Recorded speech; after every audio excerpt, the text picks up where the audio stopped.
एक ने करा सबके सामने सृष्टि को एक्सपोज, अर्शी के निकले की पैरों तले जमीन, उड़ेंगे बोस परिवार के होश।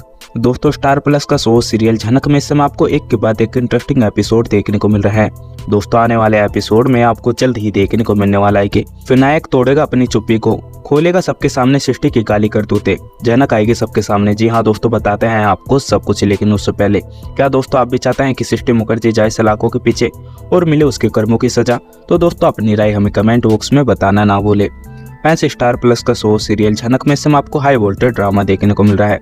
दोस्तों इस समय सीरियल्स के मेकर कहानी को काफी ज्यादा रोमांचक मोड पर चलाते हुए दिखाई दे रहे हैं और जल्दी ही आने वाले एपिसोड में आपको देखने को मिलेगा कि जब विनायक असली ब्रिजभूषण के पास में पहुंच जाने वाला है और अपनी सारी मन की बात बता देगा कि कैसे वो सृष्टि मुखर्जी से कितना ज्यादा परेशान है, और भले चाहे सृष्टि को यह लगता हो कि उसकी सच्चाई किसी को भी नहीं पता, उसके काले कांड किसी को भी नहीं पता, तो विनायक ब्रिजभूषण को बोलता हुआ दिखाई देगा कि इस खेल में मुझे तुम्हारा भी साथ चाहिए और इस लड़ाई को मैं अकेले नहीं लड़ सकता, क्योंकि अगर सृष्टि को हल्की सी भनक हो गई कि मुझे उसके बारे में कुछ भी पता है तो आधी रात में वो मेरा क्या कर देगी किसी को कुछ भी नहीं पता चलेगा और अगली सुबह का मैं सूरज देख भी पाऊंगा या नहीं। इसलिए मैं ब्रिजभूषण आपसे हाथ जोड़कर रिक्वेस्ट करता हूँ कि इस लड़ाई में मेरा साथ दो। और आपको क्या लगता है कि नूतन के बारे में किसी को कुछ नहीं पता? सृष्टि मुखर्जी अच्छे से जानती है कि नूतन ही जनक है और जनक ही नूतन है, लेकिन आप समझने के लिए तैयार क्यों नहीं? यह सच्चाई आप सबसे छुपा सकते हैं लेकिन मुझसे नहीं और सृष्टि से नहीं। सृष्टि को अब सब कुछ पता चल गया है, इसलिए यही सही रहेगा कि जितनी जल्दी हम सृष्टि मुखर्जी का खेल खत्म करेंगे उतना ही हमारे लिए सही रहेगा, क्योंकि अगर सृष्टि को जितना टाइम मिलेगा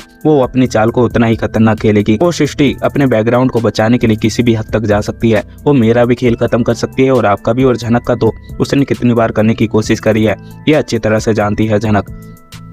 वहीं झनक की आंखों में आंसू आ जाने वाले हैं और झनक विनायक अंकल को बोलती हुई दिखाई देगी कि मुझे माफ कर दो, मैंने आपसे सारी सच्चाई छुपाई, मुझे नहीं पता था कि आप मुझसे इतना प्यार करते हो, सृष्टि आंटी ने आपको भी इतना ज्यादा परेशान कर रखा है। वहीं विनायक ब्रिजभूषण को बोलता हुआ दिखाई देगा कि कुछ दिनों के बाद में हम 25वीं एनिवर्सरी आने वाली है हमारी, उसके अंदर आपको भी हम इनवाइट करेंगे और उस फंक्शन के अंदर सृष्टि मुखर्जी की सच्चाई पूरी दुनिया के सामने आएगी। मुझे पता है कि यह सच्चाई सामने आने से सबसे ज्यादा धक्का मेरी बेटी को लगेगा, क्योंकि उसने कभी भी नहीं सोचा होगा कि उसकी माँ इतनी ज्यादा गिरी हुई हरकत कर सकती है और उसने सक्सेस पाने के लिए किस लेवल तक पहुंच चुकी है। वहीं दूसरी तरफ दोस्तों आपको देखने को मिलेगा कि विनायक पार्टी में सारी सच्चाई बता देने वाला है और बोलता हुआ दिखाई देगा, आप ये अच्छी तरह से जानते हैं कि सृष्टि मुखर्जी और विनायक की एक बेटी है, लेकिन यह सच आप शायद नहीं जानते होंगे कि सृष्टि मुखर्जी और विनायक की एक बेटी नहीं बल्कि 2 बेटी है और दूसरी बेटी का नाम झनक है, जो शायद आज इस दुनिया में नहीं है। लेकिन एक सच्चाई और आपको बता दूं कि झनक आज भी जिंदा है और जो कि नूतन बनकर रह रही है। जी हाँ दोस्तों, जब अनिरुद्ध यह बात सुनने वाला है तो अनिरुद्ध झनक को गले लगा लेने वाला है और उसके सर पर किस कर देगा और बोलता हुआ दिखाई देगा कि आखिर तुम मुझसे कैसे सच्चाई छुपा सकती हो? तुम्हें अच्छे से पता है कि मैं तुम्हारे बिना नहीं जी सकता। उसके बाद में भी तुमने सारी सच्चाई मुझसे छुपा कर रखी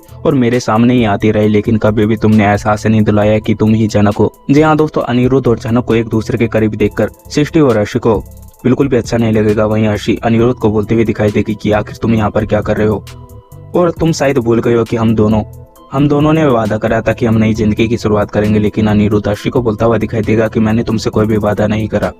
जी हाँ दोस्तों, आपका क्या सोचना है? अपनी राय हमें कमेंट बॉक्स में जरूर बताएं। अगर आप लोगों को हमारी ये वीडियो अच्छी लगे तो वीडियो को लाइक करें और हमारे चैनल को सब्सक्राइब करना ना भूलें।